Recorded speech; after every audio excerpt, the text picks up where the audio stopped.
Even though they lost the early tower up in top lane faster due to Jinx Leona, it was calculated. We see them send 3 back, and it comes down to the team composition. When you have that Lucian and Karma, there were only 2 choices for TPA to make. Either they send the AD carry and support into that bottom lane, in which case Jinx Leona will just get poked out by Lucian Karma early, and they'll be able to eventually take the tower.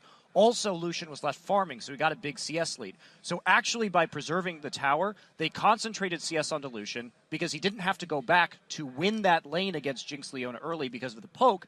You go back at 6 when Leona has her ultimate and that all-in potential is there. You buy items, and then you have an item advantage via the power spike. So actually, SK Telecom T1 K played it out beautifully, just given that. And if they hadn't sent Jinx Leona down there, well, Lucian would have gotten the tower and everything would have been even. So really, it was just great, I think, decision-making by SKTK.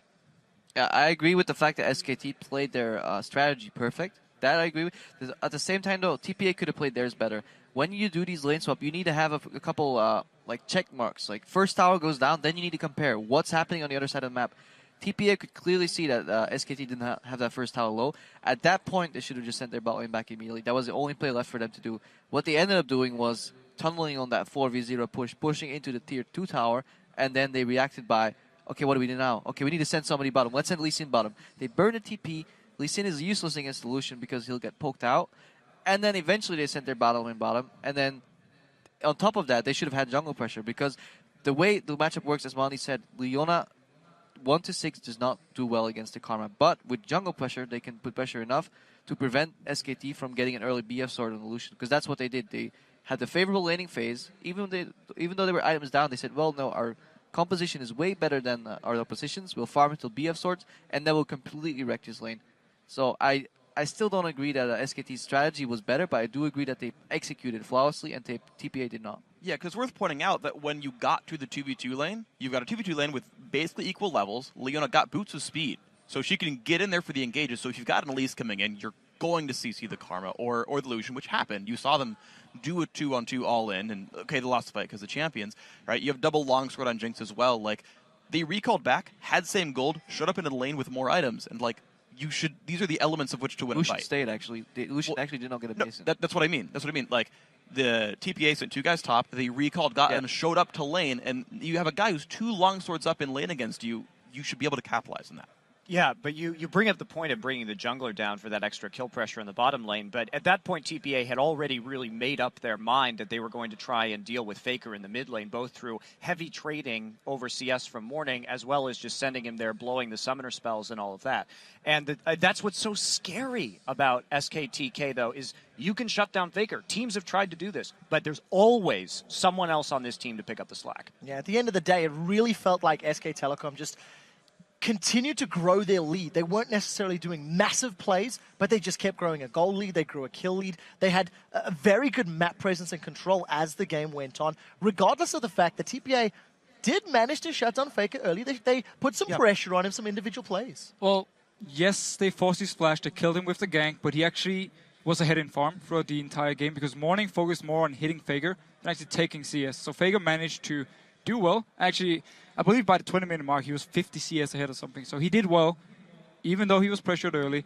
And SKT in general, the entire game here, they were just one step ahead of TPA. I mean, whenever TPA would start a fight in mid lane, there would just be 2 or 3 members up in top lane, taking the tower, quickly moving around the map here. And it meant also because SKT had a very good late game comp, that TPA needed to do something. They tried to group up in mid lane. SKT just went behind them, flanked them, and won the team fight. Well, as a closing thought, that first pick, Lee Sin, really did not work out for them. We want to check in on the conversation that's going on over at Twitter. Earlier today, we asked you, which team do you think will win the All-Star 2014 Invitational? We've seen some of the games. Now let's sample some of the answers that you've sent in. From a solitary llama, I'm going to go with the wild card. I think Fnatic will win All-Star due to having the crowd behind them every step of the way. Crowd didn't help all that much earlier. What do you think, Fischer? Not the best start, obviously, if you want to win everything. But I think, as Texar also said in his interview, actually, first game, it doesn't matter all. It's not everything, the first game here. Fnatic can still bounce back, and as long as they can go back and watch the game they just played here and see what mistakes they made and maybe fix them, they can still win. It's going to be very, very hard, though. We'll have to see. It's top 4 teams of the 5 that advanced. Next one comes to us from @ScottPantera. I think OMG will win. Remember, they are the only team to take a game from SKT at Worlds, and they are 1-0 up in the group stage. What do you think, Freak? I think OMG, they're still strong. You saw SKT bit off way more than they can chew. Like, they had a lot of really weird engages. Like, I still think they're a little bit weak here. OMG was on point. They played their style. We saw it in game 1. They're still awesome. All right, we'll see how it works out. Next one comes to us from @CJDavis86. He says, SK Telecom T1 all day. Faker, Pumandu, Piglet, the plays, the feels, the Baron, the strategy. They got it all. I'm going to give this one to Crepper. Yeah, well, not much left to say after he did everything. But to touch on Freak's point, while, yeah, SKT had a little, as Monty likes to say, micro-level mistakes, but on the macro level of the game, their strategy was solid. And if we looked at OMG, they left some gaping holes in their strategy. And I think SKT T1 is more than willing to fill them. Well, we'll see if they can make that work. Next one comes to us from @TenzoLol. I think C9 has something to prove to everyone outside of North America after Worlds. All aboard the C9 hype train and get well high. Care to comment on that one, Monty, as the conductor of the largest hype train in existence?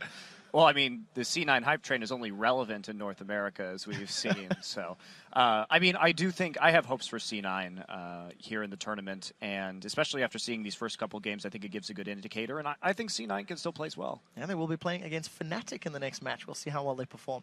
The last tweet comes from @BeyondTartarus. Nobody thought TPA would win Worlds. Shouldn't count them out again. While I do agree with you, unfortunately, they will have to bounce back from a pretty heavy loss that they just suffered. Thank you very much for those tweets, guys. They were great, but we want more of those sweet tweets. So send them to @LOL Esports and use that hashtag AllStar. All right, coming up, we've got a battle of the LCS teams as Fnatic and Cloud9 take to the Rift. And there's been a wave of LCS news in the last couple of weeks with very big roster changes.